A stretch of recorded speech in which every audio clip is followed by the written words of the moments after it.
What's up, guys? A lot of people have been asking me for an updated settings guide for Siege, specifically SiegeX, so I figured I'd show you guys that today. We're going to start with general game settings first, so we'll open settings and go to options. Just scrolling through these, the only two things that really matter is stun VFX on white glare. You can have this on black, but I just feel like it's easier to see people on white. And then tinnitus SFX, you want to always have this muted no matter what. Cycle inside camera groups, I have this off. This just means whenever you press Q and E, you can go between like zero cams and bulletproofs or whatever. Diffuser pickup, have this on both. Visible throw trajectory, this on. And drone after prep. Honestly, I'd recommend for most people to have this on manual, but I don't know. I always want to get off my drone after prep. Now moving on the HUD, I have things set to default, and then I've set my compass to simple. You scroll down, loadout inputs off. And then you want to have stance indicator off, and then scroll down a little bit. You want to make sure action reminders is icons only. I have this opacity normally like from 80 to 100. Honestly, I might do even 100. Diffuser reminder, you want to keep that on. General reminders, you want this definitely off. This is just like useless keybinds in the bottom left. And I think that's about it for HUD. Now audio is a tough one because after SiegeX released, they changed some of the names of some of the options, and they also added some even new options. To start, you're going to want to put dynamic range on low, which used to be called night mode, and then hi-fi is now called high. You have high and night mode. I've always played night mode. Some people switch to hi-fi after SiegeX. I really don't understand those people because, I don't know. I can't even think with all the gunshots. Basically, high makes it to where you can hear gunshots loud, and low makes it to where gunshots are like the same volume as like footsteps, but you can like hear the bass almost. Tinnitus SFX. Now, you always want this muted. Basically what this is, if you don't know what tinnitus is, it's whenever a ringing happens from an explosion, you always want to have this muted. The rest of these, I play master volume 100 and volume mixer 100. I know I'm going deaf, but I'm here for a good time, not a long time.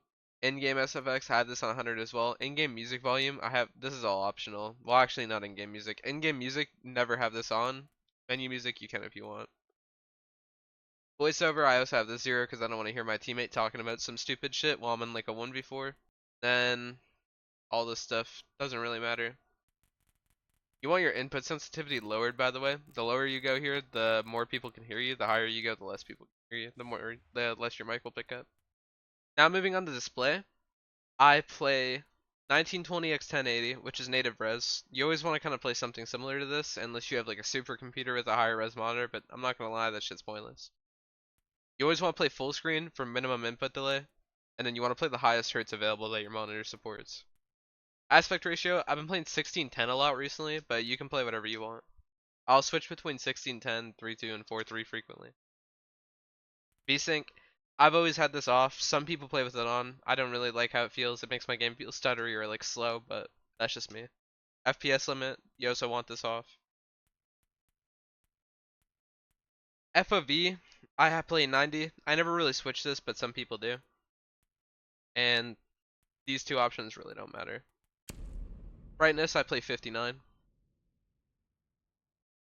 Now for graphics, I have NVIDIA low latency off. I have texture quality low. And since SiegeX released, there's a new setting called texture VRAM limit. So what this does is this chooses how much video RAM your game can use at a time. So if you have this like super high or maximum, it basically will use all of your graphics card's RAM in the game, which sometimes is good. If you don't stream, you don't upload, you don't do anything, you don't record your clips or anything, I definitely would consider having this on maximum for the best performance. However, for me, if I have this on anything above like low or like below normal, my Streamlabs will start lagging, so I can't really stream with this. Texture filtering, I have this on linear. I don't know. I don't like anti-aliasing and stuff like that, and like filtering. I don't like any of that. LOD, I have this on Ultra Plus because it makes the players shine when they're far away. It's almost like a glow. Like, I know the game has its own glow, but it makes them glow even more, and it's always done this since like year 1. Shading quality I have on low. Shadow quality I have on medium. If you have this on low, you just won't see shadows. If you have it on medium, which is like the bare minimum to see the shadows, you'll still be able to see their like outline and when they're like about to peek a door. Reflection quality low, VFX quality low, ambient occlusion off. I think having this on is like stupid. Lens effects, If you have like really nice charms and you want them to like glow and look cool, you could turn on bloom, but that's about it. And I have all this stuff off. Now moving on to the good stuff. So I have drone speed boost on hold. I have raw input on. So raw input, basically if you have this off, it'll go through windows and put your sensitivity through your windows. If you have it on, it'll go through straight to your like hardware devices.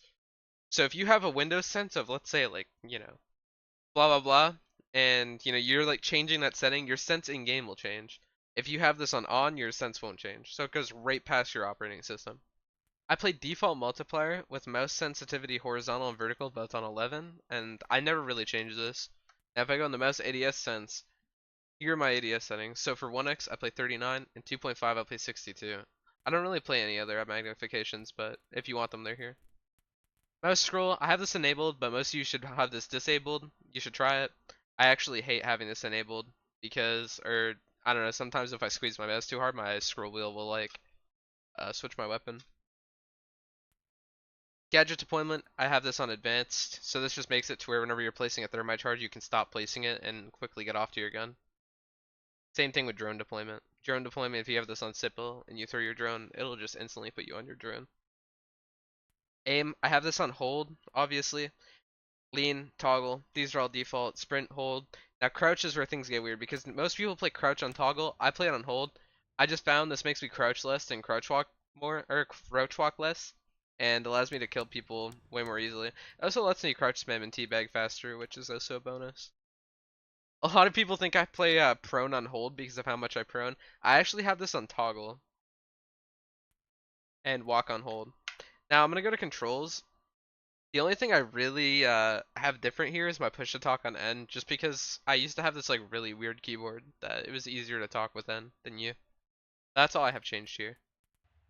For privacy, none of this stuff really matters. This is all new. And for accessibility, this is what I'm rocking right now. I'm playing default on 100. Screen shake intensity, you always want to have this off. Motion blur, I can't stand having this off because it like flashes your screen with red and I hate that. White glare, I have on stun VFX. Isn't this in general as well? Yeah, it is one. Anyway, stun VFX, I have this on white glare, and tinnitus, I have this on muted. Dynamic range, I have this on low. And here are my team colors. That's about it. Since it's the end of the video, I'm going to speedrun some things and go over some basic settings that some of you should definitely have changed if you don't already. The first one, and the most important, I would say, out of this entire video, because every other setting, if you change, it's not going to make or break your game, this will. Go to pointer options and make sure enhance pointer precision under your mouse settings right here. Make sure this is off. No matter what you do, make sure this is off. Basically, if you have it on, the more you move your mouse, it gets faster gradually. If you have this off, your mouse moves the same speed across your mouse pad no matter what you're doing. Here's my NVIDIA settings. I have this slider in adjust image settings with preview all the way to performance. And then if I go to adjust desktop color settings, here are my color settings. I play 65 digital vibrance, all these default. For my gaming monitor, which is a 244Hz BenQ monitor, I play FPS 1 on mode, brightness on 50, black equalizer or black EQ on 0, and then color vibrance on 10. I think that's about it. If you guys enjoyed this video or have any questions, please let me know in the comments down below. And I hope you guys have been enjoying the uploads recently. Love you guys. Have a great day.